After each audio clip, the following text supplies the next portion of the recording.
नमस्कार, मी Rajratna Jondhale. Top news मराठीच्या 9च्या बातम्यांमध्ये आपलं स्वागत.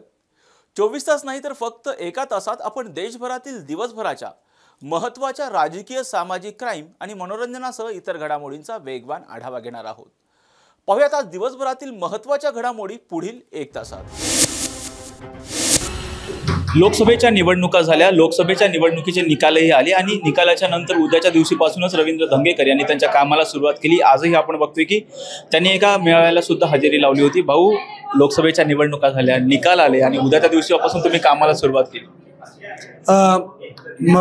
निवडणुका हारण्या जिंकणं याच्यामध्ये जास्त काय आपल्याला रस नाही, पण शेवटी पुणेकरांच्या सेवेसाठी गेली 30 वर्ष काम करतोय आणि काम करत असताना पुणे शहरामध्ये चाललेले आता गुन्हेगारी, मग तुम्ही बघितलं असेल तर पब संस्कृती असेल, ससूनमधला कारभार असेल, आज कोयता गँग आहे, काल एका ज्येष्ठ नागरिकाला लहान मुलांनी त्याच्या डोक्यात बार टाकून खून केला. म्हणजे अशा परिस्थितीमध्ये पुणे शहरामध्ये पोलीस खात्याचा वचक राहिला नाही.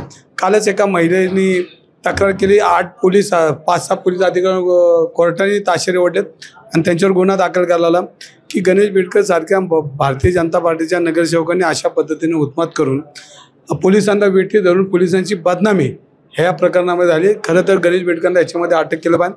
कालच लोकशाही चॅनलवर त्या मुली प्रेसवर बोलली की मी गरोदर असताना सुद्धा माझ्यावर प्रेशर टाकून माझं पोटामध्ये असलेलं बाळ खाली करण्यापर्यंत यांची मजल गेली, तरी पोलीस खाते काहीच बघत नाही. त्या मुलीला उलट चौकीमध्ये नेऊन मारहाण केली. एक व्हिडिओ आला, त्याच्यामध्ये तिथं लहान मुलगा बाजूला ठेवलं आणि तिला ओढत नेताना दिसत आहेत. म्हणजे कोर्टापर्यंत हा प्रकरण गेल्यानंतरच पोलिसांना जाग येणार आहे का? आणि ह्याच्यामध्ये पोलिसांची किती बदनामी होती हे पोलीस खात्याला कळणारच नाही का? आणि जर कळणार नसेल तर मग सर्वसामान्य जनतेने कुठं जायचं, हा महत्त्वाचा विषय. आणि ह्याच्यामध्ये आम्ही रस्त्यावर येऊन लढणारे लोक आहेत. आज जरी मंत्री झाले तर आमची एकच अपेक्षा की आमचं पुणे सुरक्षित राहिलं पाहिजे, पबमुक्त झालं पाहिजे आणि पुण्यातली संस्कृती ही टिकली पाहिजे. आमची जी मुलं बाळ आहेत ही वाढणारी येतात, ती जर मधीच ही युवक आहेत, ही सगळी देशाची ही संपत्ती ही जर कोमजत चालली तर मग त्याला अर्थ राहणार नाही. मग आम्ही राज्यकर्ते नुसते पोलिसांच्या पाठीशी राहून हप्ते गोळा करणाऱ्या पोलिसांना मदत करणार का? प्रशासनाला पैसे घेण्यासाठी मदत करणार का? अशा अनेक प्रकारे ते प्रकरण बंद झाले पाहिजे. आणि याच्यामध्ये पुणेकरांचा आवाज आम्ही उठवल्याशिवाय राहणार, कारण शेवटी पुणेकर आहोत आम्ही, कुटुंबातले लोक असल्यामुळे आमच्या मुलाबाळांची सगळीच मुलं आमची आहेत. आणि आज पब संस्कृतीमध्ये लोकांनी श्वास सोडला, अनेक पब बंद झालेत. आज पुणे असेल, मुंबई असेल, ठाणा असेल, नाशिक असेल, अनेक ठिकाणी पब आता बंद करण्याची वेळ जनता रस्त्यावर आली. तेव्हा शासनाला जाग आली, प्रशासनाला जाग आली. जनता रस्त्यावर अजून काय पब चालू आहेत, अजून चुकीच्या पद्धतीचे काय काय ठिकाणी आहेत, तर 1-2 दिवसांनी परत आम्ही आमचं आंदोलन उभं करू, जेणेकरून पुणेकरांना दिलासा मिळेल. भाऊ, आपण सातत्याने ज्या गैरप्रकार चालू आहेत त्याच्यावरती आवाज उठवत आहे. औंधमध्ये सुद्धा एका ज्येष्ठ नागरिकावरती रॉडने हल्ला झाला होता. ही तर मुलं बाल सुधारगृहामध्ये काय 2 मुलं पूर्वी होती, तर ह्या मुलांवर त्यांना समुपदेश त्यांना केला पाहिजे. शासनाने ते काही लोक अपॉइंटमेंट केली पाहिजे. आणि ह्याच्यामध्ये मुलांना त्यानंतर एकदा लहानपणी गुन्हा झाला तर पुढं त्यांनी चांगलं वागावं ह्यासाठी त्याला मार्गदर्शन केलं पाहिजे. कारण पोलीस त्यानंतर तिकडं बघत नाही, पोलिसांचं लक्ष फक्त पैसे घेणं आणि कुठं काय होतं आणि कुठं पैसे मिळतात ह्याच्यात पोलिसांचं जास्त काम चाललं. पोलिसांनी आता खरी जनतेची सेवा केली पाहिजे. वरिष्ठ अधिकाऱ्यांनी याच्यामध्ये लक्ष घातलं पाहिजे. आणि हे गुन्हेगार ज्या पद्धतीने वागतात, पोलीस गुन्हेगारांबरोबर पार्ट्या करत फिरत असतील तर मग पोलिसांकडनं का आपण बोध घेणार आहे? कारण तुम्हाला अनेक पोलिसांचे आता मी फोटो पाठवणार आहे, मी थांबलो होतो, पण आता ते सगळ्या गोष्टी आता चालू होतील. पण याच्यामध्ये पोलिसांनी नीट वागलं पाहिजे. भाऊ, ललित पाटील प्रकरण असेल, त्यानंतर आपण बघतो की पोरशेकार अपघात प्रकरण असेल, आणि त्यानंतर ससूनमध्ये मोफत उपचार मिळाल्याच्या नंतर सुद्धा रुग्णाच्या नातेवाईकाकडून पैसे मागितले असा एक व्हिडिओ व्हायरल झाला होता. अहो, तानाजी सावंत आरोग्यमंत्री तेच पैसे मागतात, तर खाली डॉक्टर का मागणार नाही? सिस्टीमच खराब आहे. सिस्टीम जिथं खराब आहे तिथं तुम्ही काय करू शकत नाही. कारण तो चोर आहे तर मी थोडी चोरी केली तर काय फरक आहे? तर ते मंत्री सुधारले पाहिजे ना. सगळे मंत्री सुधारल्याशिवाय खालचं सुधारणार नाही. कारण आमचे आरोग्य प्रमुख होता पवार डॉक्टर, त्याला काढून टाकला का? तर त्यांनी पैसे नाही दिले. म्हणजे अशा परिस्थितीत जर या जनतेमध्ये कुठल्या पद्धतीने जाणार? मंत्र्यांकडनं काय आपण अपेक्षा करणार? मंत्री नीट वागत नाही म्हणून खालची लोक नीट वागत. सिस्टीम खराब झाली, सडलेली सिस्टीम आहे, ही जनतेनेच बदलली पाहिजे. पण जनता अजून का बदलत नाही मला कळत. भाऊ, मैत्रीपूर्ण वातावरणामध्ये निवडणुका पार पडल्या, मोह विजय झाले, त्यांना सहकार आणि नागरी उड्डाण मंत्रालय मिळाले. आणि तुम्ही सोबत काम केलंय, विशेष म्हणजे महापालिकेमध्ये सोबत काम केलंय. एक मित्र म्हणून तुमच्या काय अपेक्षा आहेत त्यांच्याकडून? नाही, आम्ही जो जाहीरनामा केला जो पुणेकरांना सुरक्षित पुणे पाहिजे तो झाला तरी आमचं काहीच नाही. पुणे सुरक्षित म्हणजे सगळ्याच गोष्टी आल्या त्या. बरं भाऊ, आता ठीक आहे, लोकसभेच्या निवडणुका झाल्या, हार जीत तर होत असते. आता विधानसभेची काय तयारी सुरू आहे? नाही, आपण रोज निवडणुका लढणारी लोक आहेत. आपल्याला उद्या म्हणतात आज काय एकदा निवडणूक लढवतो, काय निवडणुका लढवतो. त्यामुळे निवडणुका काय वेगळ्या वाटत नाही. जनतेचा कौल स्वीकारायचा असून पुढे जायचं असेल तो आपण स्वीकारला आणि कामाला लागलोय ना आपण. आता पुढं कशी तयारी असणार आहे? म्हणजे आता विधानसभा तर तुम्ही लढवणार आहात, पुढं कशी तयारी? आणि या लोकसभेच्या निवडणुकीमध्ये एकंदरीत जर आपण मीमांसा केली तर कुठं कमी पडले असं तुम्हाला वाटतं? नाही, कमी कुठंच नाही पडले, सगळेच लढले. पण लोकांनी आपल्याला मतदान कमी झालं ही वस्तुस्थिती खरी, ती काय लपू शकत नाही. पण याच्यामध्ये अजून लोकांचा विश्वास आपल्यावर नाही. आपण त्याचा प्रयत्न करू, पुढे अजून त्याच्यात आपल्याला काय बदल करतो ते करू आपण. हे होते काँग्रेसचे आमदार रवींद्र धंगेकर. हे विधानसभेच्या तयारीला लागणारच आहेत आणि त्याबरोबर पुण्यामध्ये होणारे गैरप्रकारावरती सुद्धा आवाज उठवणार असं ते सांगतायत. संकेतसह राजरत्न जोंधळे, टॉप न्यूज मराठी, पुणे. पैशाच्या लालसेपोटी कोण कोणाच्या जीवावर उठेल हे सांगता येत नाही. अशीच एक घटना महाराष्ट्राची उपराजधानी असलेल्या नागपुरात घडली. 300 कोटीच्या मालमत्तेच्या लालसेपोटी गडचिरोली नगर रचना विभागाची सहाय्यक संचालक अर्चना पुट्टेवार या सुनेने सासऱ्यांच्या हत्येची सुपारी देत त्यांचा खून केला आणि महाराष्ट्रभर एकच खळबळ उडाली. पाहुयात यावरचा टॉप न्यूज मराठीचा हा स्पेशल रिपोर्ट. मालमत्तेसाठी सुनेकडून सासऱ्याच्या खुनाची सुपारी. तब्बल 300 कोटींच्या संपत्तीसाठी दिली सासऱ्याची सुपारी. अपघातात सासऱ्याचा मृत्यू झाल्याचा केला बनाव. सून गडचिरोली नगररचना विभागाची सहाय्यक संचालिका. अर्चना पुट्टेवार यांनी दिली सासरे पुरुषोत्तम पुट्टेवार यांच्या हत्येची सुपारी. 1 कोटी रुपयांना दिली सुपारी. नागपुरातील मानेवाडा चौकाजवळ 22 मे रोजी झालेल्या कार अपघातात एका वृद्धाचा मृत्यू झाला. 82 वर्षीय पुरुषोत्तम पुट्टेवार हे आपल्या मुलीच्या घरी जात होते आणि वाटेत मागून येणाऱ्या कारने त्यांना चिरडलं आणि या अपघातात त्यांचा मृत्यू झाला. पुरुषोत्तम यांचा रस्ता अपघातात बळी गेला असावा असं सुरुवातीला पोलिसांना वाटत होतं. मात्र त्यांच्या भावाने पोलीस अधिकाऱ्यांशी बोलून हत्येचा संशय व्यक्त केला. पुरुषोत्तम यांच्या कुटुंबात पत्नी शकुंतला, मुलगा डॉक्टर मनीष, सून अर्चना आणि मुलगी योगिता आहे. पोलिसांनी घटनास्थळाचं सीसीटीव्ही फुटेज पाहिलं आणि पुट्टेवारांचे त्यांच्या जवळच्या लोकांशी असलेले संबंध तपासले असता सार्थक बागडे, मुलगा डॉक्टर मनीषच्या कार चालकावर पोलिसांचा संशय आला. पोलिसांनी मैताच्या मुलाचा चालक याला ताब्यात घेऊन तपास केला असता त्याचे मित्र सचिन धार्मिक आणि नीरज निनावे यांची नावं समोर आली. पोलिसांनी या 2 आरोपींकडे कसून चौकशी केल्यानंतर त्यांनी या घटनेची कबुली दिली.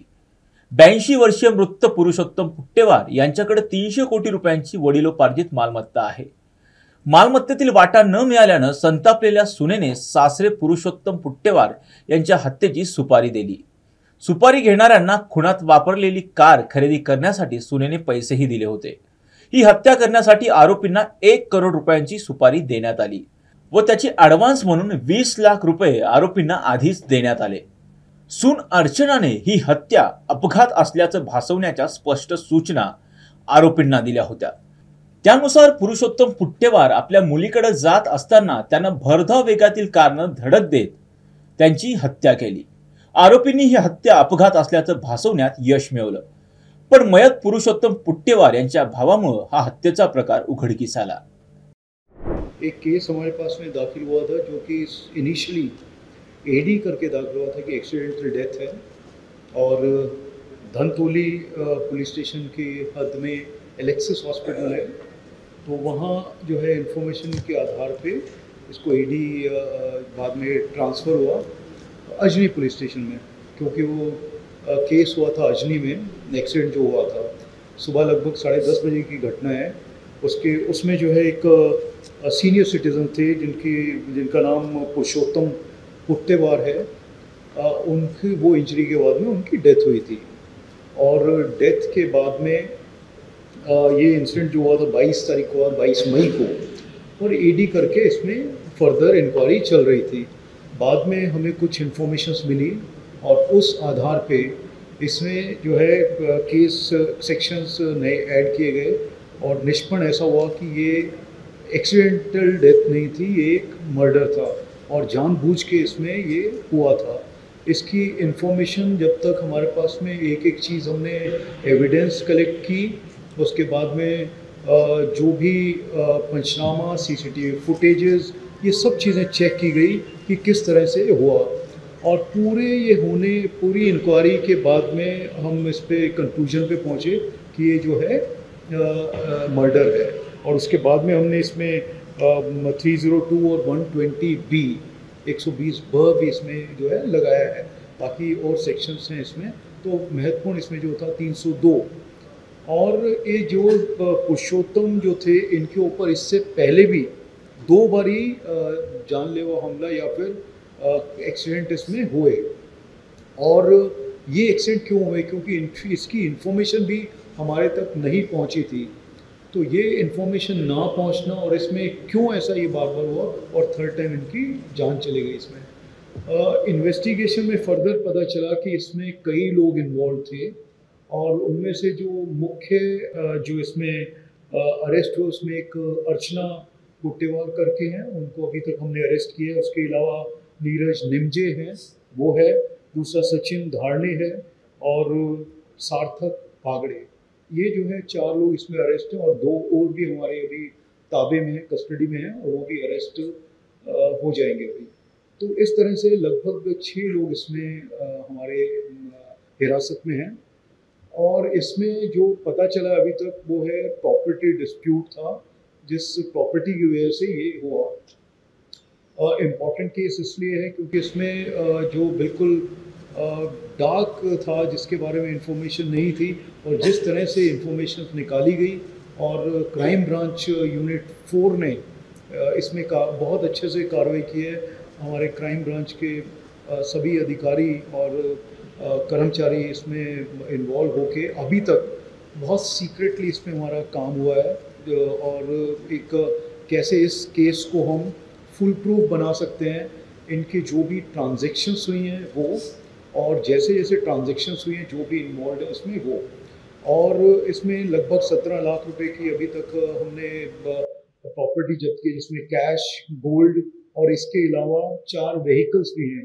एक व्हीकल जो शुरुआत में स्कूटी जो थी वो इन्वॉल्व हुई थी, जिससे एक्सीडेंट हुआ था। उसके बाद में जो है कार I-20 जिसने जो एक्सीडेंट में इन्वॉल्व थी, जो डेथ का कारण भी था बाद में, और उसके अलावा भी 2 कार हैं जो इसमें है। इसके अलावा जो भी प्रॉपर्टी की डिटेल्स हैं वो डिटेल्स हमारा संबंधित डिपार्टमेंट्स को हम लोग बता रहे हैं और वो इंफॉर्मेशन भी पाइपलाइन में है। वो आने के बाद में उसमें फर्दर एक्शन भी हम लोग लेने वाले हैं। तो इसमें जो भी इन्वॉल्व थे, जो एक्यूज्ड, वो लगभग सब हमने इसमें अरेस्ट किए हैं। परंतु इसके अलावा भी, क्योंकि ये ऑनगोइंग है केस, सीरियस केस है, सीनियर सिटीज़न की इसमें का मर्डर हुआ है, तो इसमें और भी जो चीज़ें आने वाली हैं उन पे भी हम लोग कार्रवाई करने वाले हैं। तो ये काफ़ी ये था, इसमें पूछा जा रहा था कि इसमें क्या हो रहा है, कैसे हो रहा है। तो अभी तक हम इसलिए नहीं बता पाए थे क्योंकि जो आरोपी जो इसमें इन्वॉल्व थे वो जब तक अरेस्ट नहीं हो जाते, जो हम एविडेंस कलेक्ट नहीं कर सकते, वो सब चीज़ें नहीं मिली थी, तब तक हमने इसमें बताया नहीं था। गडचिरोली नगर रचना विभागाची सहाय्यक संचालक अर्चना पुट्टेवार या सुनेने सासऱ्याच्या हत्येची सुपारी देत त्यांचा खून केला आणि महाराष्ट्रभर एकच खळबळ उडाली। भविष्यात आता या प्रकरणात कोणकोणते महत्त्वाचे खुलासे होतात हे पाहणं महत्त्वाचं ठरणार आहे। पुण्याच्या कल्याणीनगर परिसरामध्ये घडलेल्या पोर्शे कार अपघात प्रकरणी अल्पवयीन मुलाला जामीन देत असताना काही त्रुटी राहिल्याचा अहवाल महिला व बालविकास विभागाच्या चौकशी समितीने दिल्यानंतर आता बाल न्याय हक्क मंडळाला कारणे दाखवा नोटीस बजावण्यात आली आहे। पुण्यातील कल्याणीनगर परिसरात 19 मे रोजी ब्रह्मा रियालिटीचे संचालक विशाल अग्रवाल यांचा अल्पवयीन मुलगा वेदांत अग्रवाल मद्यधुंद अवस्थेत भरधाव वेगात पोर्शे कार चालवत होता। या पोर्शे कारनं दुचाकीला धडक दिली आणि 2 IT इंजिनियर्स असणाऱ्या तरुण तरुणींचा जागीच मृत्यू झाला।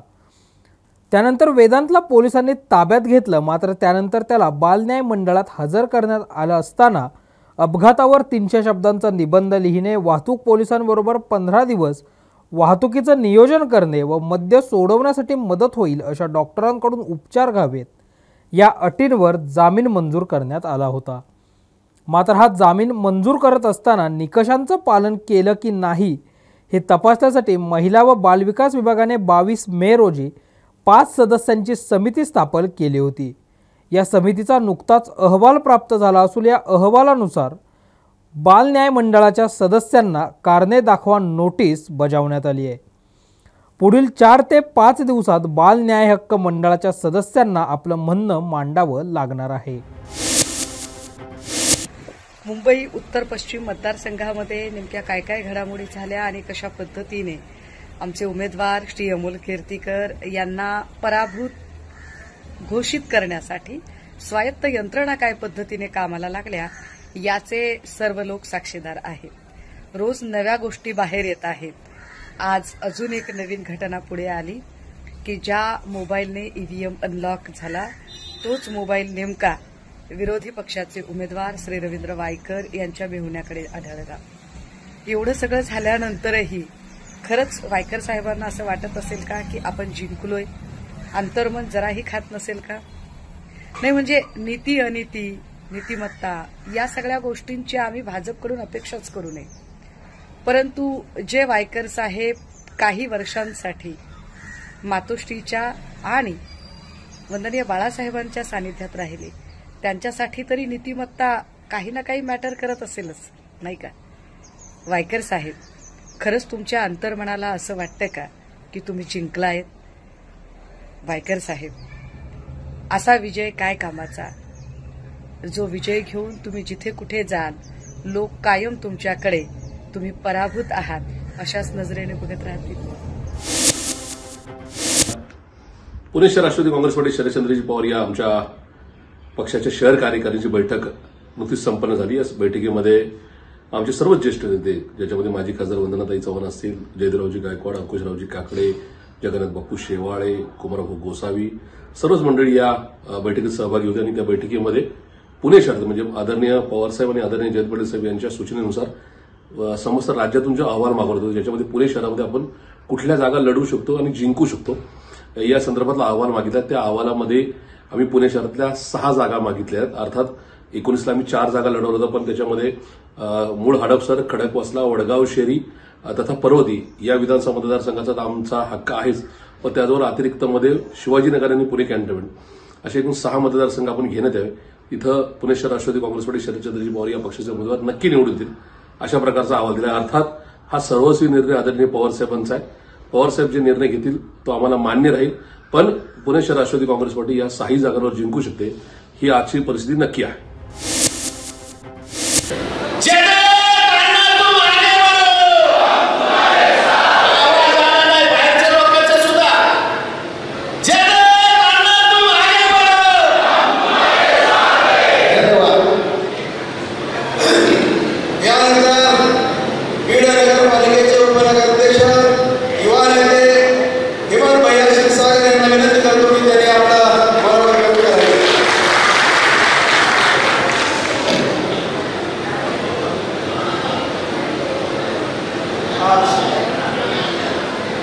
बीड शहरामध्ये आशीर्वाद या लॉन्स या ठिकाणी आदरणीय अण्णासाहेबांच्या नेतृत्वाखाली या कार्यकर्त्यांच्या मेळाव्याच्या कार्यक्रमास उपस्थित या मेळाव्याचे प्रमुख आदरणीय अण्णासाहेब, या कार्यक्रमाची प्रमुख उपस्थिती आदरणीय दादा, सोबतच मंचावर अण्णा आणि दादांचे सहकार्य आदरणीय शंकररावजी कदम साहेब, बडगेजी बापू, गंगाभाऊजी गुंगरे, डाके नानाजी, युवक देखील सहकारी या ठिकाणी उपस्थित, आमचे मित्र खासदार आहे, मुख्य अनेक नगरसेवक या ठिकाणी उपस्थित आहे, माझा मित्र अजिंक्य चांदे देखील या ठिकाणी उपस्थित आहे। आता सगळ्यांचे नाव घेणे या ठिकाणी शक्य होणार नाही। सन्माननीय मंच उपस्थित आपल्या तालुक्यातून, मतदारसंघातून आले, जिल्ह्यातून आले सर्वच कार्यकर्ते ज्येष्ठ, सर्वप्रथम आदरणीय अण्णांच्या विनंतीला मान देऊन या कार्यकर्त्याच्या मेळाव्याला त्यांच्या एका आठवड्याला आपले 5-7 हजार लोक या ठिकाणी जमा झाले, त्याबद्दल सर्वप्रथम मी आपण सर्वांचा या ठिकाणी आभार मानतो. आपण मागील 2 महिन्याखाली आदरणीय अण्णांच्याच नेतृत्वाखाली असाच एक कार्यकर्ता मेळावा घेतला होता. तो लोकसभेच्या अनुषंगाने होता आणि त्या मेळाव्यामध्ये आदरणीय अण्णांनी जनभावना आणि कार्यकर्त्यांची भावना, त्यांनी केलेले मनोबल, जे व्यक्त केलेले मनोबल, या सर्वांचा अभ्यास करून तुमच्या सर्वांच्या विनंतीला मान देऊन ते त्या निर्णयावर ठाम राहिले आणि त्यानंतर महिन्याभराने लोकसभेची निवडणूक पार पडली. निकाल लागला, उघड्या डोळ्याने आपल्याला बघण्यासारखा निकाल त्या ठिकाणी लागला. म्हणजे यातून अण्णांची दूरदृष्टी त्या ठिकाणी आपल्याला दिसून आली आणि त्याच प्रकारचा मेळावा आज विधानसभेच्या अनुषंगानं या ठिकाणी पार पडतो आणि निश्चित रूपानं पुढच्या 3 महिन्यानं आता विधानसभा निवडणुकीची प्रक्रिया सुरू होईल.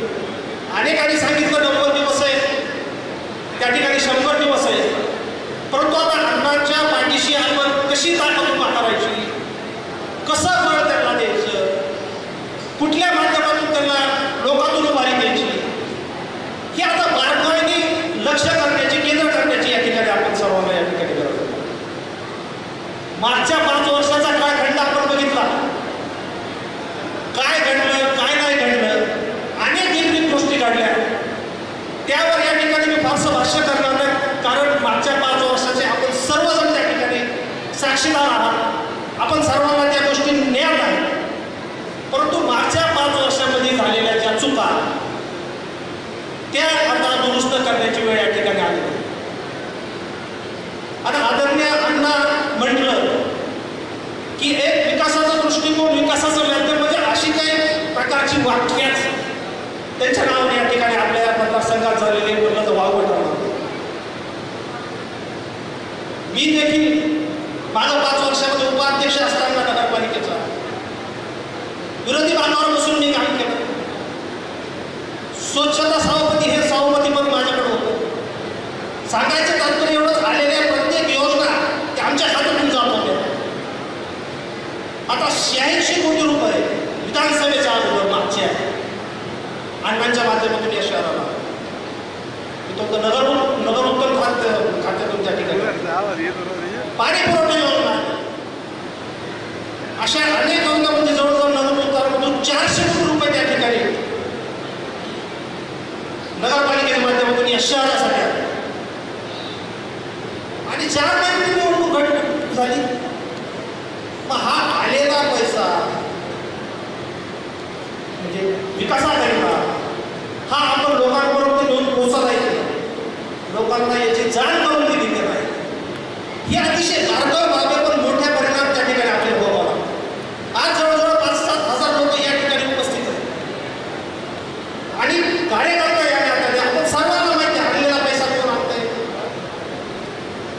पण भविष्यामध्ये या बंदिस्त कार्यालयातून आपण ज्यावेळेस बाहेर पडतो 5,000 लोक, हा भार 50,000 पर्यंत या मतदारसंघामध्ये फुटला पाहिजे, जेणेकरून सर्वसामान्य माणसापर्यंत त्याला जाणीव. पैसा कोण आणते, विकासाकरिता कोण आणते, परिवर्तन काय झाल्यावर त्या ठिकाणी आपल्याला होईल. आणि हे सर्व काही करत असताना युवकांची फळी ही अतिशय महत्त्वाची आहे. युवकांचा फौजफाटा अतिशय महत्त्वाचा आहे आणि येणाऱ्या विधानसभेमध्ये निश्चितपणे हा निर्णायक ठरेल असं या ठिकाणी माझं वैयक्तिक मत आहे. मी फारसा वेळ या ठिकाणी घेणार नाही. अनेक गोष्टी बोलण्याच्या बाकी आहेत. अण्णांचा विकासाचा पाढा जर वाचवायचा राहिला तर बराच वेळ त्यामध्ये त्या ठिकाणी निघून जाईल. परंतु येणाऱ्या विधानसभेला आता प्रश्न राहिला पक्षाचा. गंगाभाऊंनी सांगितलं, अनेकांनी सांगितलं की पक्ष अण्णा कुठला निवडतील हा त्यांचा प्रश्न आहे, परंतु निवडत असताना आपण त्यांना 100% गॅरंटी दिली पाहिजे की अण्णा आपण केलेली कामं हे लोकांपर्यंत झाली पाहिजे. हा प्लॅटफॉर्म तयार आहे. तुम्ही कुठलीही रेल्वे आणा, आम्ही त्याच्यात बसून ती मुंबईपर्यंत पार करून दाखवू, असा विश्वास आपण या ठिकाणी त्यांना देऊ. आपला फारसा वेळ या ठिकाणी घेत नाही, परंतु भविष्यामध्ये येणाऱ्या 3 महिन्यामध्ये सर्वच आपण युवक वर्ग असेल, ज्येष्ठ असतील, सर्व मिळून मिसळून त्या ठिकाणी काम करून गुलालापर्यंत आपल्याला कसं जाता येईल हाच विषय केंद्रित करून एवढंच या ठिकाणी मी बोलतो. आपला फारसा वेळ घेत नाही. धन्यवाद. यानंतर महाराष्ट्राचे नेते, आपले आदरस्थान लोकनेते जयदत्तजी यांना आपलं मनोगत व्यक्त करणार आहेत. मी सर्वांना विनंती करतो, सभागृहातल्या मागच्या बाजूला कृपया येणं जाणं बंद करा. ह्या उजव्या बाजूला जे लोक आहेत त्यांनी एका जागी थांबायचे.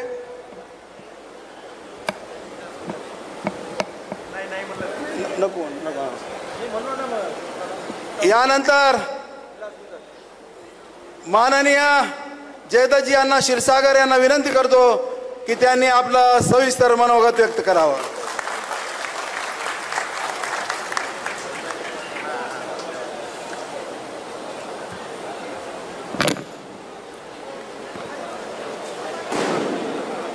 आज या आशीर्वाद मंगल कार्यालयामध्ये तुमचा सर्वांचा मनापासून आशीर्वाद मिळावा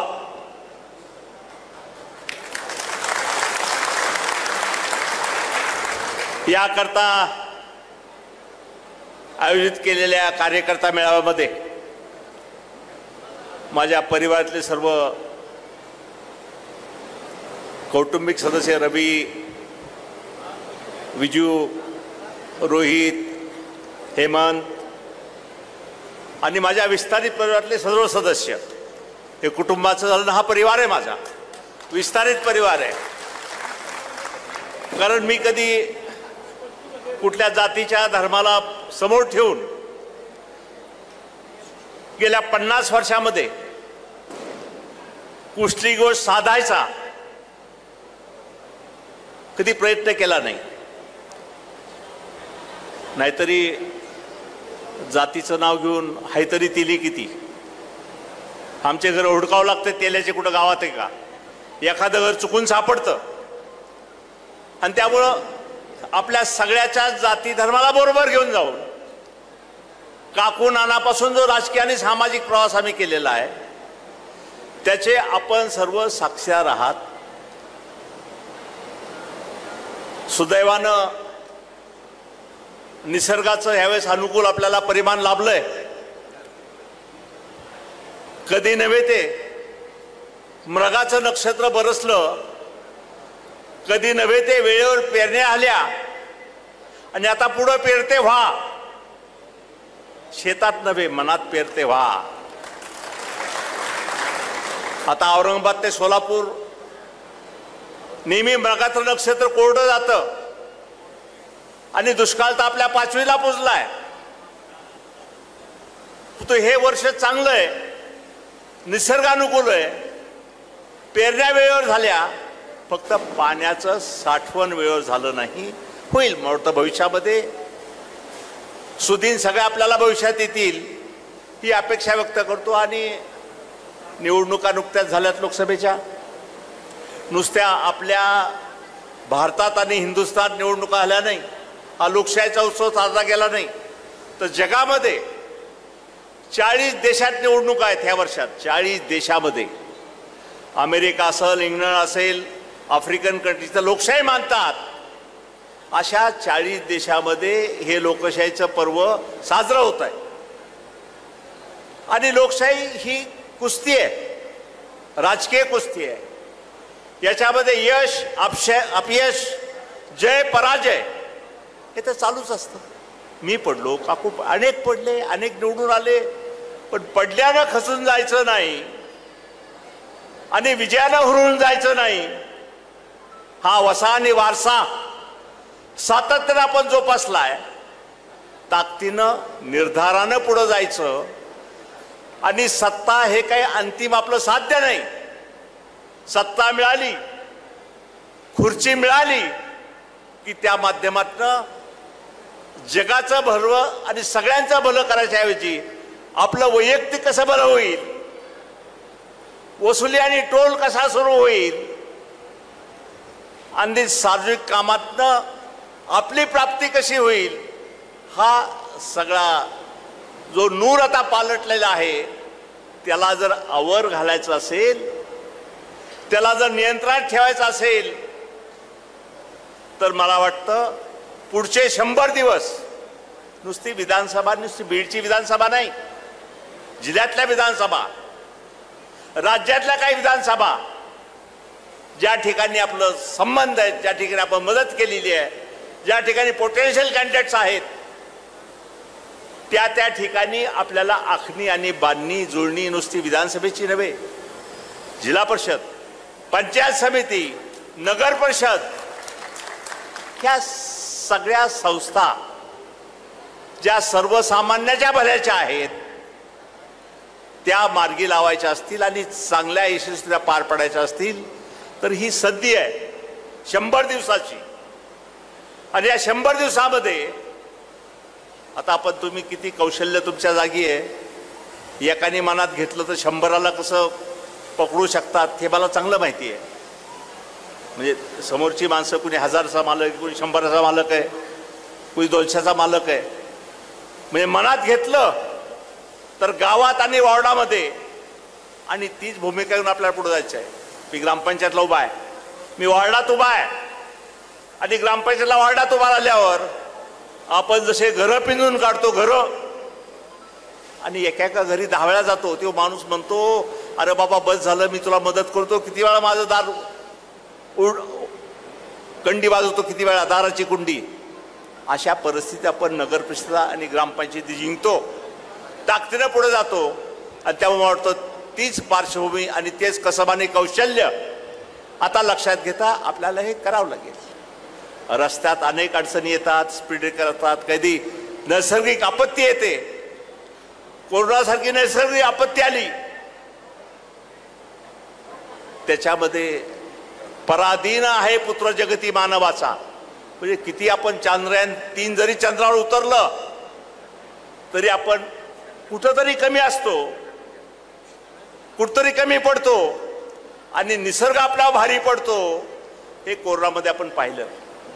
पण अशा आपत्तीच्या वेळेस, अशा नैसर्गिक आपत्तीच्या वेळेस कोण आपल्या मदतीला आलं, कोण दारात गेलं, कुणी ॲम्ब्युलन्स फिरवल्या. आता शिवाजी इथं बसलाय जाधव, किती वेळा ॲम्ब्युलन्स त्याच्या गेल्या, किती वेळा पोहोचवल्या. मुसलमान लोकांना अंत्यविधी करण्याकरता त्यांची जमीन नव्हती तकिया मस्जिदमध्ये, एवढ्या डेड बॉडी यायच्या, एवढ्या डेड बॉडी यायच्या कोरोनामध्ये. आणि त्यावेळेस आपण तकिया मस्जिदमध्ये 2 एकर जमीन त्याला मोफत उपलब्ध करून दिली. दर्गा वाढवावा, कब्रस्थान, दफनस्थान वाढवावं. म्हणजे धर्मान जातीचं नाव बोलत नाही, परंतु शेवटी प्रत्येकाला सुखानं जीवन जगण्याचा अधिकार आहे. पण अंत्यकाळी त्यांना निरोप देताना त्यांनाही सर्व आप्तेजनाला, आपल्या मित्रपरिवाराला, कुटुंबाला त्या ठिकाणी उपस्थित राहावा यावं, यासाठी अनेक गोष्टी केल्या. कोरोनामध्ये आपण होमिओपॅथीचं औषध वाटलं, दारोदार जाऊन किराणा वाटला, घरोघरी मदत केली. आणि मला तर आठवतं, मी 4-5 नावं घेतली तर अतिशक्ती होणार नाही. वाघेच्या दाडातनं ती, आता शेळके सामनापूरचा आहे का इथं, हा हे शेळके, कल्याण खांडे आपल्या आणि इंगळे, हे कल्याण आणि ते इंगळे, अहो हे जायच्या बेतात होते. तिथून मला दररोज फोन करायचे, आम्ही चाललो आता अर्बनवर, तुम्ही जात नाहीत, रेमडिसिव्हिर किती पाहिजे ते देतो आणून, पण तुम्ही मन खचू देऊ नका, मनाने खचू नका. अर्धे माणसं मनाने खचून गेले, कोरोनात जे गेले घाबरून गेले. परंतु त्यावेळेस मनाची उभारी आणि धीर द्यायला आपला माणूस लागतो. आणि मला आनंद या गोष्टीचा की आपण खारीचा वाटा ह्या सगळ्या प्रक्रियेत उचलला. म्हणजे नैसर्गिक आपत्ती असेल, विकासाच्या योजना असतील, त्या अनेक विकासाच्या योजना म्हणजे ज्याची नावं घेतली तर अर्धा एक तास जाईल पुन्हा आपला. पहिल्यापासून जर पाडा वाचला, नुसतं मतदारसंघा नव्हे, या डोंगरात, वडवणीच्या दारूच्या डोंगरात काही नेत्याबरोबर मी हेलिकॉप्टरने जात होतो आणि ज्यावेळेस वरनं हेलिकॉप्टर गेलं दारूच्या रस्त्याने, त्यावेळेस त्यांनी खाली बघितलं, अरे म्हणजे एवढ्या पाण्याचं साठवण कसं काय आलं, सगळं हिरवंच दिसतं इथं. म्हणलं हा डोंगर होता अख्खा, दारूचा अख्खा डोंगर होता, त्याच्यामध्ये 7 मोठे साठवण तलाव आणि त्याच्यावर ऊस आणि हातातला कोयता कायमचा घालवायचा आणि कोयतेदाराला ऊस बागायतदार करायचं काम. हे आपण खारीचा वाटा उचलून केलं, हे त्यावेळेस लक्षात येतं. आणि मला वाटतं हे अनेक पिढ्या करताय, एका पिढी करता नाही. हे काळ्याची तहान भागवायची असेल तर एका पिढी करता हे काम नाही. आणि यामुळे मी सांगतो प्रकर्षण या ठिकाणी की समुद्राचं वाहतं पाणी अप्पर वैतरणा म्हणून प्रकल्प आहे कोकणात, आणि अप्पर वैतरणातून पाणी उचलून इगतपुरी जवळ आणायचं आणि इगतपुरी जवळ आणून उताराने हे पाणी जायकवाडीत टाकायचा. हा महत्वाचा प्रकल्प गेल्या 5 वर्षात मी सत्तेत असताना मार्गी लावला. किंबहुना आमच्या मंत्रिमंडळाचे काही सहकारी पश्चिम महाराष्ट्रातले ह्यांनी त्यावेळेस माझ्यावर टीका टिप्पणी केली की काय घेऊन बसला, म्हणजे कुठून पाणी येणार आणि कसं, आम्ही कसं येऊ देणार पाणी वरनं खाली, आमचा हक्क आहे पाण्यावर. मी म्हणलं नाही, जायकवाडी 65% भरल, त्याच्याच वर पाणी तुम्ही पाटाला फिरू शकता, नाही तर पाणी फिरू शकत नाही. यावर अनेक वाद झाले, पण शेवटी मराठवाड्याची तहान, कृष्णा खोऱ्यातून पाणी आणणं, इकडनं जामखेड आष्टी आणि वरच्या भागात फिरवणं, आणि समुद्राचं वाहून जाणारं पाणी 100 TMC पाणी, 100 म्हणजे जायकवाडीची जेवढी क्षमता आहे तेवढं पाणी समुद्राचं वाहून जाणारं, कुणाच्या हक्काचं नाही, कुणाच्या वाटा मागत नाही आपण, जे समुद्राला मिळणारं पाणी आहे. तुम्हाला वाटत असेल हे काय स्वप्न आहे, काय सांगतात, कसं होणार आहे. 22,000 कोटी रुपयाचा हा प्रकल्प, त्याला तत्वता मान्यता मी मंत्रिमंडळात असताना राज्य सरकारकडनं घेतली. सर्वेक्षण झालं, त्याला अंतिम मान्यता मिळाली.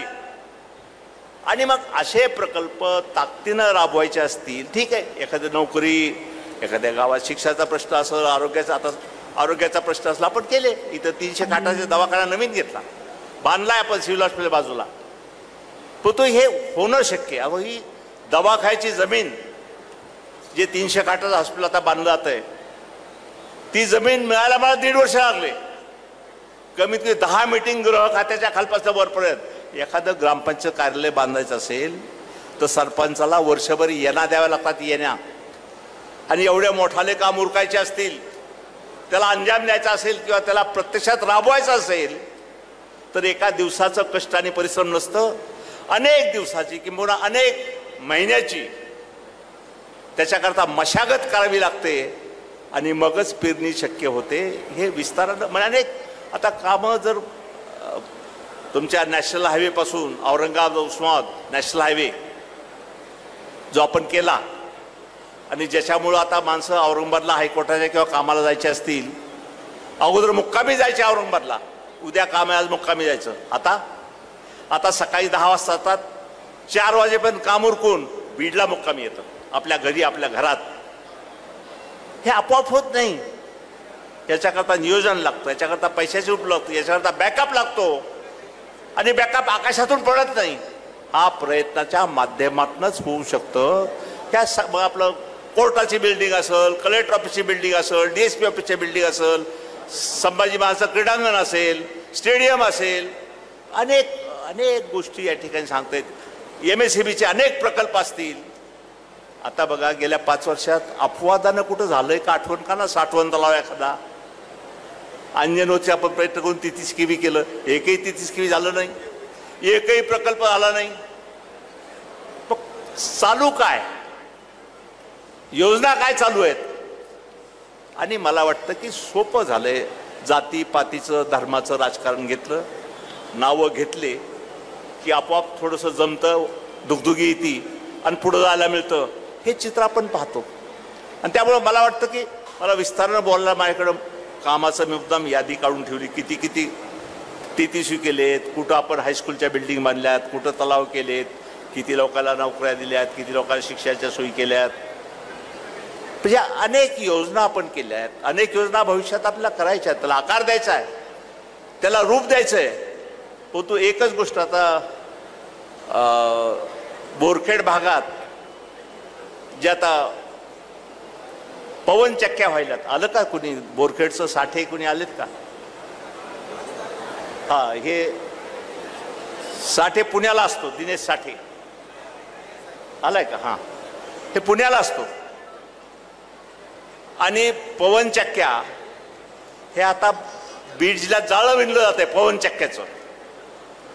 म्हणजे त्यातनं वीज निर्मिती होते नैसर्गिक साधनावर, कोळशातून नाही, हवेवरनं.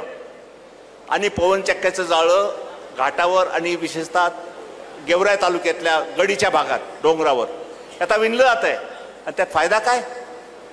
विजेची निर्मिती होते, त्याच्याबरोबरच ज्यांच्या पडीक जमिनी आहेत, करोडो जमिनी आहेत, पिकत नाहीत, त्यांना 50,000 रुपये वर्षाला भाडं मिळतंय जमिनीचं, 50,000 रुपये वर्षाला.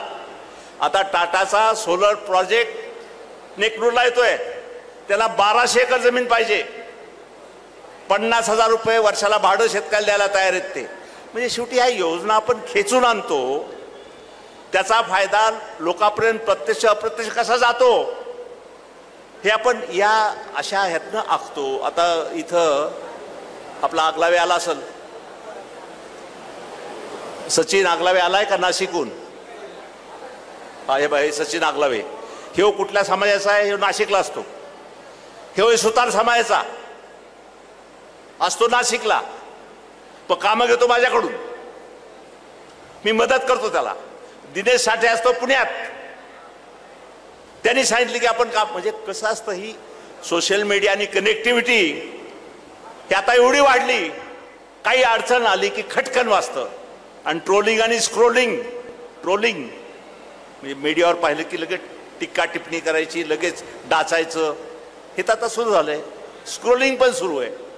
आला मेसेज पुढे ढकल, आणि स्टेटसवर आणि व्हॉट्सअपवर डीपीवर काय काय टाकायचं आणि काय काय ठेवायचं हे आता सोपं झालं. म्हणजे कनेक्टिव्हिटी किती सोपं झाली. अगोदर दारोदार जावं लागत होतं, आता नुसतं डीपीवर टाकलं किंवा पोस्ट टाकली तर जगात जाते, जगात एका क्षणात. ही शक्ती आणि ही पॉवर आता मीडियामध्ये आलेली आहे. नुसतं प्रिंट आणि इलेक्ट्रॉनिक मीडिया नाही, हातात जे आले ना आता, अलाउद्दीन आणि जादू का चिराग, जसं बालपात गोष्ट आपण शाळेत वाचली, दिवा घासला जादूचा दिवा की राक्षस करा वाकायचा कमरेत आणि म्हणायचा बोल आका मैं तेरे लिए क्या करू. आता असं झालंय, मोबाईल उघडला, बटन दाबलं, ऑन केलं आणि हुडकिलं की सगळं दिसतं. आपलंही दिसतं, दुसरंही दिसतं, झाकता काही येत नाही. त्यामुळे बोलताना सावधान. आपण जे बोलतो ना ढिलेपणानं फोनवर, ते कधी कुठं रेकॉर्ड होईल, कधी कुठं ऑन होईल आणि कधी तो लागल, आणि कधी कुणाचे चेहरे कुणावर लावून काय आणि होईल, ज्याला डिफेक्ट म्हणतात. डिफेक्ट तंत्रज्ञानाचे फायदे आहेच, पण तंत्रज्ञानाचं नुकसान पण किती आहे. कधी कुणाचे चेहरे लावून कुठेही प्रसारित करता येतं. आणि त्यामुळं याचा चांगला वापर करून आता एवढे लोक प्रत्येकाकडे स्मार्टफोन असतात, प्रत्येकाकडे एक नाही, 2 असतील, 2 नंबर असतील, पण ते आपण कनेक्टिव्हिटीचा वापर करा ना. लाईक्स असतील, डीपी असतील, ज्या गोष्टी घडतात त्या चांगल्या घडतात का नाही, कशा घडायला पाहिजेत, हे बोलायला सांगायला अनेक माध्यमं साधन झाली जातात. आणि दिखावीपणावर आता जगताप अनेक लोक भाळून जायचे, पण भाळून गेल्यावर हवाई जुमले आणि जुगाड ह्याच्यावर आता राजकारण करायचे दिवस संपलेत. जुमले आणि जुगाड, काहीतरी सोडून द्यायचं. नॅरेटिव्ह ज्याला म्हणतात, कथानक, नॅरेटिव्ह आणि कथानक घडवायचं आणि सहज 15 दिवस चालतं ते. एखादी सोडली पुडी की 8-10 दिवस धुराळा उडतोच. आणि त्या धुराळ्यामध्ये, फुपाट्यामध्ये आपलं कसं उपणून घ्यायचं हे आत्तापर्यंतची तुम्ही पाहिले, आता बऱ्याच गोष्टी अनुभवल्यात. पण आता मला वाटतं स्पष्ट दाखवायची, स्पष्ट बोलायची, स्पष्ट पाहायची, उघडा डोळ्याने बघा नीट काय दिसतं समोर हे बघायची, सांगायची आता वेळ आलेली आहे, निर्णायक वेळ आलेली आहे. आणि ह्या निर्णायक वेळेमध्ये सगळ्यांनी आपले मन झटकून किंतु परंतु बाजूला ठेवून बरोबर राहायचं. तुम्ही आता शब्द दिला, अनेक आमच्या सहकार्यांनी या ठिकाणी मोकळं भाष्य केलंय. आता मी रविला परवा बोललो तेव्हा मी पण येतो, मी पण थांब मला बोलायचं तर बोल. आता हेमंत बोलला, रोहित आला, विजू आली, म्हणजे परिवारातले लोक, म्हणजे कसं असतं कौटुंबिक समाधान पण असतं, थोडंसं सगळं असतं. परिवार आपला विस्तारित परिवार आहे, पण सगळ्या अर्थानं या पुढच्या प्रवासामध्ये म्हणजे आपल्याला एक नाही, आता नगर परिषद आहे, जिल्हा परिषद आहे, पंचायत समिती आहे, ह्या सगळ्यामध्ये सर्व जाती धर्माला बरोबरून जायचं आहे, एकाला नाही. मुस्लिम असतील, हिंदू असतील, हिंदूतल्या अनेक जाती पोटजाती असतील, ह्या सगळ्याला बरोबरून जायचं आहे. अनेकाचे अनेक प्रश्न आहेत. त्यामुळं मला वाटतं की मी अधिक भाषात अर्धा तास झालं बोलतोय, मी आणखी अर्धा तास बोलू शकतो. अनेक भांडवल आहे बोलायला, आपलं एवढं केलंय आपण, ते लोकांसमोर मांडायचं असेल तर तीक्ष्ण स्मरणशक्ती आणि भावी दृष्टी सुदैवानं काकूचं वरदान मला मिळालंय. नुसतं झालेल्या घटनाचं विश्लेषण करायचं नाही, विश्लेषण तर कुणी करेल, मीडिया करेल, असं घडलं तसं घडलं तसं घडलं. अंकगणित हे अधिक 1 3 अधिक 1 4 हे अंकगणित सोपं आहे.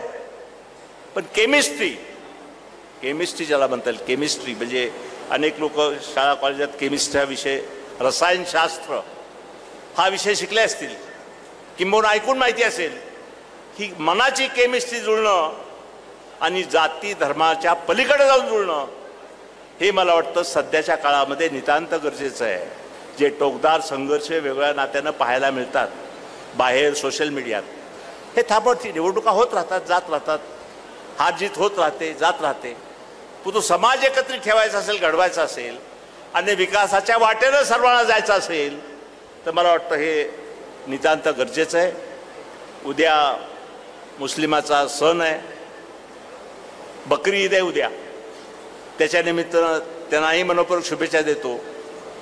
लेकिन एक बात मैं आपको बताते चलूँ, यहाँ पे आपका दिल तो साफ है, लेकिन जज्बाती भाव ऐसा रहता है ऐन चुनाव के माहौल में और वक्त में कभी आंधी आती है, कभी जात के नाम पे, कभी मजहब के नाम पे, फिर नदी में आके फिर भाषण होते, दूर दूर से लोग आते, अपना देखो, अपना खड़ा है, अपने को जान लगाओ, जी लगाओ, ऐसी बातें होती है. तो कालिक मुंह को लगी लेकिन आईना साफ करते बैठते हैं. ये हकीकत है मैं जो बोल रहा हूँ.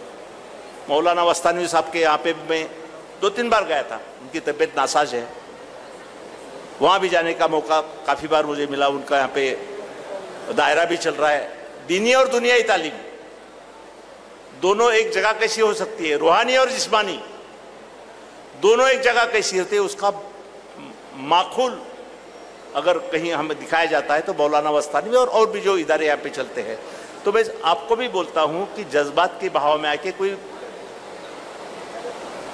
बहुमत, अभी आप लोग तो काफ़ी साथ में मी बैठका घेतल्या, मिटिंगा घेतल्या, सगळे भेटतात, मला सगळ्या जाती धर्माचे लोक भेटतात, पण शेवटी कसोटीची वेळ महत्त्वाची असते. घडी गेली तर पिढी जाती, घडी गेली तर पिढी जाती. त्यामुळे या सगळ्या गोष्टीचा आतापासून बारकाईने विचार करा. पुढं आपल्याला जायचंय, सगळ्याला पुढं जायचंय आणि हे जाण्याकरता तुमची सर्वांची साथ, जसं आता अनेक वक्त्यांनी या ठिकाणी सांगितलं, तशी साथ आपण देणार आहेत का, पुढं जावायचं का हे मला सांगा तुम्ही. कारण तुमच्या साथीशिवाय, तुमच्या होकाराशिवाय पुढचं पाऊल कुठलंही, आता जे कुठं आता कसं खिचडी होईल मिळ नाही ती, अगोदर तर खिचडी आहे, आणखी खिचडा कसा होईल महिन्या 2 महिन्यामध्ये त्या मिळ सांगता येत नाही तुम्हाला, मला वरचा पण तुम्ही सांगू शकणार नाही की काय खिचडा होईल आणखी. आणि त्यामुळे निर्णय कसे घ्यायचे पुढच्या भविष्यामध्ये तुम्ही जर बरोबर असला, मनानं आशीर्वाद दिले, तर मग आपण पुढे घेऊ. योग्य वेळी योग्य निर्णय घेऊ. योग्य वेळी योग्य निर्णय. आणि मला वाटतं ह्या सगळ्या प्रक्रियेला, ह्या टप्प्याला आपली सर्वांची मनातून साथ मिळेल हा विश्वास आहे. शेवटी माणसाचं मोठेपण हे सत्तेतून येत नाही. पद, प्रतिष्ठा, संपत्ती ही वारशानं मिळते, अपघातानं मिळते, दोन्ही मार्गाने मिळते. परंतु ज्या स्थानावर आपण बसलो तिथनं सेवाभाव दिसायला पाहिजे. मेवाभाव नको. मेवा खायचं माध्यम नसतं हे सेवेचं माध्यम असतं. आणि ते लक्षात ठेवून बडा हुआ तो क्या हुआ, जैसे पेंड खजूर. बड़ा हुआ तो क्या हुआ, जैसे पेंड खजूर. पंछी को छाया ना मिले, फल लागे अति दूर. पंछी को भी छाया नहीं मिळती, पक्षालाही सावली मिळत नाही आणि फळंही लांब लागतात, हातात मिळत नाहीत. ही अशी परिस्थिती सत्तेच्या, पदाची आणि दर्जाची असते. त्यामुळं सगळ्याची भान आणि जाण ठेवून पुढचा प्रवास आपल्या सर्वांच्या आयुष्यात घेऊन करू. धन्यवाद. जय हिंद, जय भारत. आजच्या 9च्या बातमीपत्रात इथे थांबण्याची वेळ झाली. पाहत राहा टॉप न्यूज मराठी, आपला महाराष्ट्र, आपली बातमी.